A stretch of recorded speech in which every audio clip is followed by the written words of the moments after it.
एक बार फिर से पीएम आवास का घेराव, ना सिर्फ घेराव बल्कि अरविंद केजरीवाल ने मोदी सरकार को पूरी तरह से घेर लिया।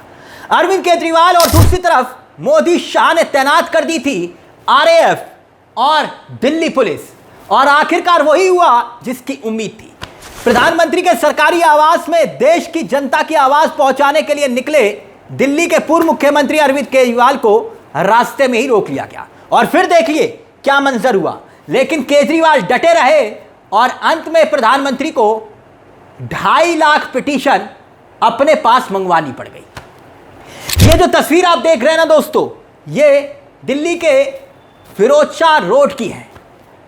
ऐसा मंजर जिसमें एक लोकतांत्रिक देश में शांतिपूर्ण तरीके से एक नेता देश के 2,33,000 लोगों की फरियाद लेकर प्रधानमंत्री जहां प्रधान सेवक का जिक्र किया जाता है कि प्रधान सेवक हैं, तमाम तरह के नाम अपने साथियों के साथ, संजय सिंह, मनीष सिसोदिया, सौरभ भारद्वाज, तमाम बड़े नेता एक साथ दिखाई दे रहे थे। मगर हुआ क्या, आप देख सकते हैं केजरीवाल को बीच सड़क पर धरने पर बैठना पड़ गया।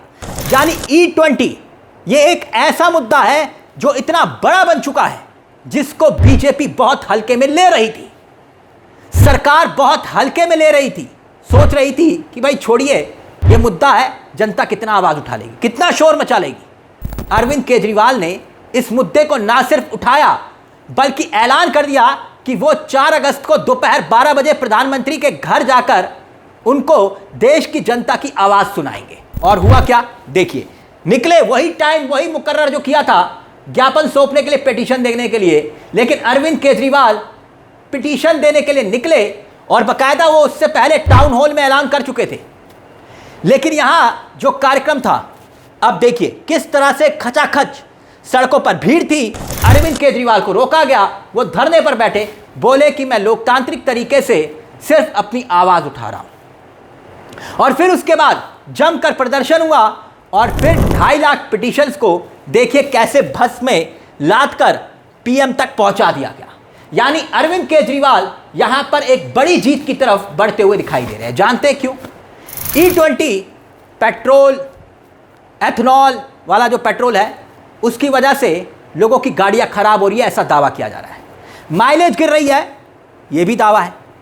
अब यहां पर लिखित जवाब जो दिए जा रहे हैं उसका भी मैं जिक्र करूंगा आगे। इनमें से कुछ जोमैटो के ड्राइवर हैं, जोमैटो के राइडर्स हैं, आम लोग हैं जो परेशान हो रहे हैं। उनकी पिटीशन आम आदमी पार्टी के द्वारा यहां पर सीधा पीएम तक पहुंचाने का जिम्मा अरविंद केजरीवाल ने अपने कंधों पर उठाया।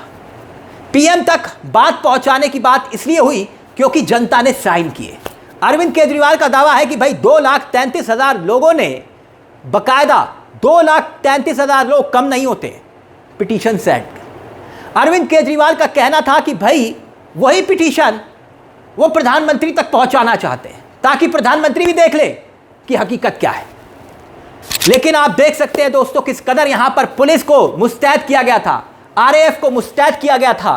पहले ही अरविंद केजरीवाल को रोक लिया गया, जमकर बवाल हुआ और फिर उसके बाद एक गाड़ी आई और उसमें पिटीशन डालकर सारी पिटीशन पीएम तक पहुंचाने का जिक्र अरविंद केजरीवाल ने किया, और तब तक वो डटे रहे।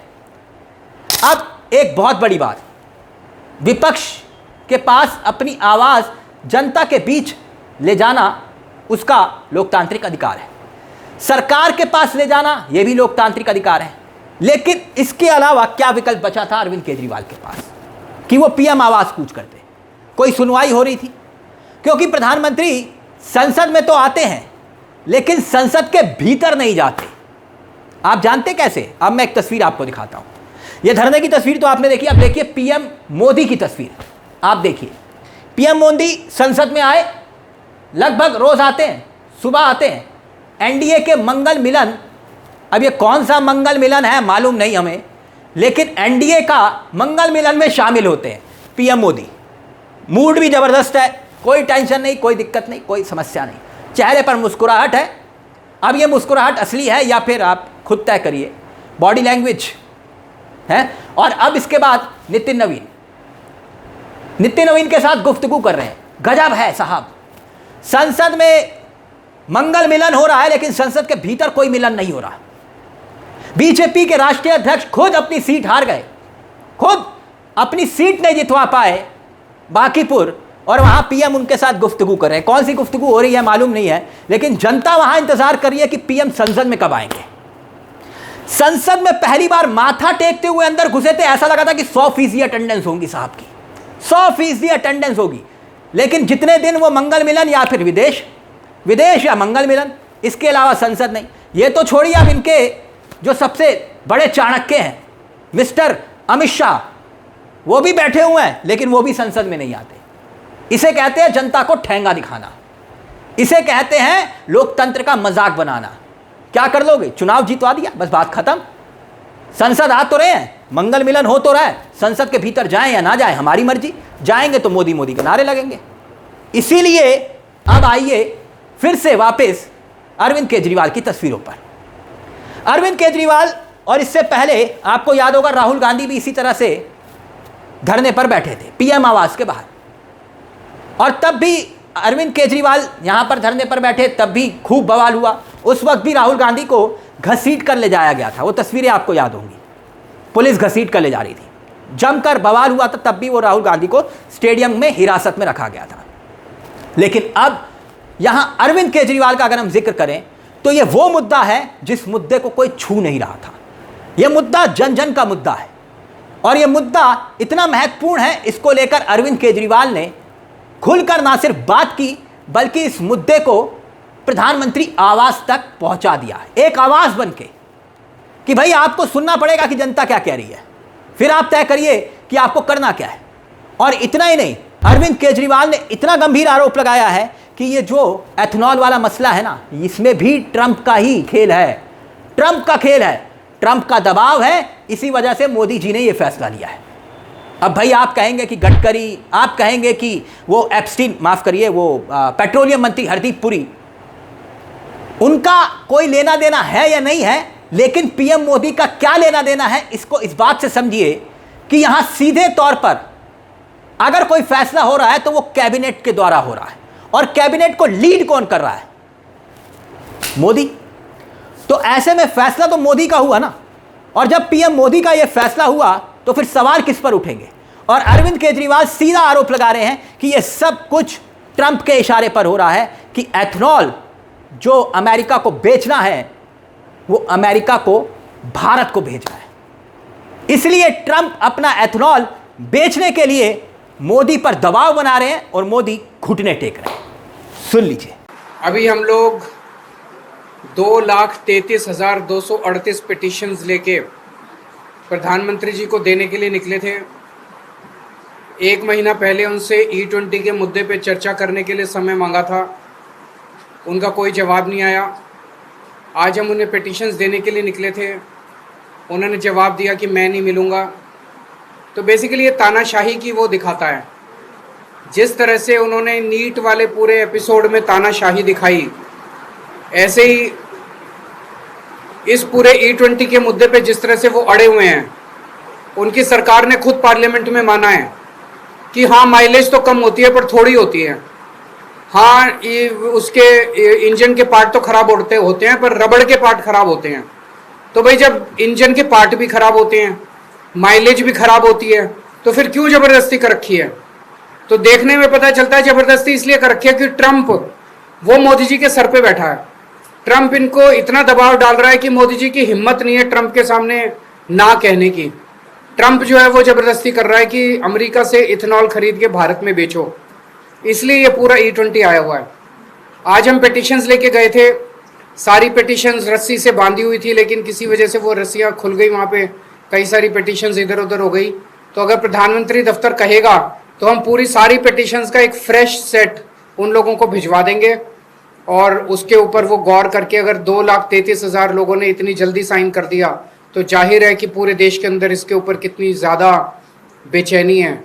तो प्रधानमंत्री जी से हम यही निवेदन करना चाहते हैं कि आप अमेरिका से इथेनॉल खरीदना बंद कीजिए, ट्रंप के दबाव को बर्दाश्त करना सीखिए। पूरा देश सफ़र कर रहा है। अब आप कहेंगे कि अरविंद केजरीवाल को इससे हासिल क्या हुआ? आप सोचेंगे कि इसके ज़रिए अरविंद केजरीवाल ने भाई जनता की आवाज़ उठाई, पहुंचा दिया पिटीशन, बात खत्म हुई। केजरीवाल वो काम कर रहे हैं जो अभी तक E20 के मुद्दे पर किसी विपक्ष के नेता ने नहीं किया। देश की जनता को एक ऐसा नेता कम से कम अब फिलहाल इस मुद्दे को लेकर मिल गया है जो इस लेवल पर जाकर पीएम आवास तक कुंडी खटखटा रहा है, यानी उस मुद्दे को सीरियसली ले रहा है। पीएम आवास तक ना सिर्फ घेराव कर रहा है बल्कि पिटीशन तक पहुंचा रहा है कि साहब हमारी आवाज सुनो, फरियाद सुनो। ये देखिए, ये आधार है, 2,33,000 लोग आवाज उठा रहे हैं। तो क्या ये झूठ है या सच है? अब साइन की हुई शिकायत लेकर अरविंद केजरीवाल ने अपनी बात तो पहुंचा दी, लेकिन अब राजनीतिक तौर पर इसकी हेडलाइंस भी बनेगी और एक इवेंट के तौर पर अरविंद केजरीवाल यहां पर विन विन सिचुएशन में आ गए हैं। कैसे कि भाई अपनी बात ना सिर्फ पहुंचाई बल्कि सरकार को सुननी भी पड़ी। भारत सरकार अब इसका क्या जवाब देती है, क्या नहीं देती है, यह तो मोदी जी तय करें, हरदीप पुरी तय करें। लेकिन संसद के भीतर दो मंत्री भारत सरकार के जानते हैं क्या जवाब दे रहे हैं? अपनी स्क्रीन पर देखिए। एक तो नितिन गडकरी हैं जो एथेनॉल के मामले को लेकर सबसे ज्यादा मुखर रहे हैं। भले इनका विभाग नहीं है, भले इनके पास वो मंत्रालय नहीं है, लेकिन सबसे ज्यादा अगर हरदीप पुरी से ज्यादा अगर कोई बोल रहा है तो वो नितिन गडकरी है।